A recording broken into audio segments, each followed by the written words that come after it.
একটা কথা আছে, আপনারা সবাই জানেন, আমাদের বাংলাদেশে বাংলার একটা প্রবাদ, সেটি হলো যে ঢেকি স্বর্গে গেলেও নাকি ধান ভানে।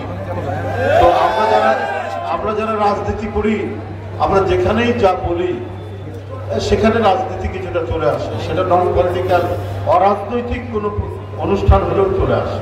বন্ধুরা আমার, ওই জন্য দু চারটি কথা বলতে চাই। যেহেতু বিদ্যমান যে রাজনৈতিক পরিস্থিতি সেটি নিয়ে নিশ্চয়ই আপনারা প্রত্যেকেই ওয়াকিবহাল। আমরা যে কোনো মাঠে হোক, চায়ের রেস্টুরেন্টে হোক, আমাদের আলোচনার প্রধান আলোচ্য সূচি থাকে, প্রধান বিষয় থাকে দেশের রাজনীতি নিয়ে। তাই বন্ধুরা আমার এই নিয়ে জাস্ট দুটি কথা, কারণ মাত্র কদিন আগে, এখনো 1 বছর হয়নি, আপনারা জানেন একটা ভয়ঙ্কর এবং দানব হিংস্র রক্ত পিপাসু এক ফ্যাসিস্ট তার পতন হয়েছে। এই পতনে আমি বলবো যে অপেক্ষাকৃত ছোট বাচ্চা ছেলেরা আমাদের কাছে যারা, তারা নেতৃত্ব দিয়েছে। শিশু, কিশোর, তরুণ, primary school, high school, college, বিশ্ববিদ্যালয়ের ছেলেরা নেতৃত্ব দিয়েছে। তাদের বাড়ি থেকে অভিভাবক সহ নেমে আসার কারণে এই রক্ত পিপাসু মহিলা, যিনি সবকিছুর বিনিময়ে, তিনি যদি পারতেন তাহলে 1 লক্ষ কেন 10 লক্ষ লোককে মেরে ফেলেও, হত্যা করেও তিনি তার সিংহাসন টিকিয়ে রাখার চেষ্টা করতেন।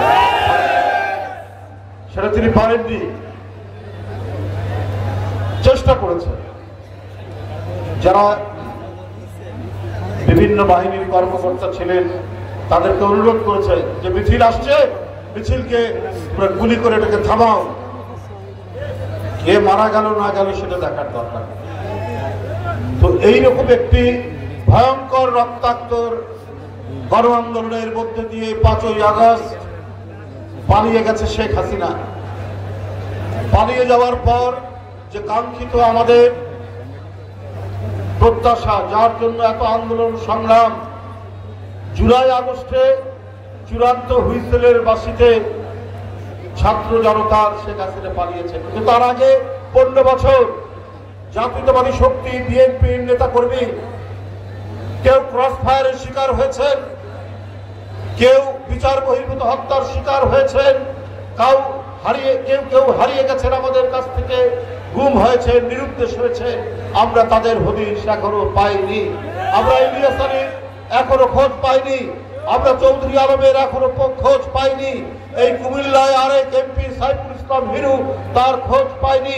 অসংখ্য বিএনপি নেতা, অসংখ্য যুবদল নেতা, অসংখ্য ছাত্রদল নেতা তার মায়ের কোল থেকে, তার স্ত্রীর কাছ থেকে রাত্রের অন্ধকারে র্যাব পুলিশ তুলে নিয়ে গিয়ে কোথায় ফেলে রেখেছে, কোথায় অদৃশ্য করেছে, তার কোনো ইয়াত্তা নাই। বন্ধুরা আমার, এই বিএনপি গণতন্ত্রের জন্য তার কণ্ঠের উচ্চারণ সে থামায়নি। সে একইভাবে কথা বলে গেছে, বলে গেছে যে আমরা যে গণতন্ত্রে মানুষের নিরাপত্তা, মানুষের কথা বলা, মানুষের চলাচল প্রত্যেকটি নিহিত রয়েছে, এবং যে গণতন্ত্রে জনগণের ক্ষমতা নিশ্চিত থাকে।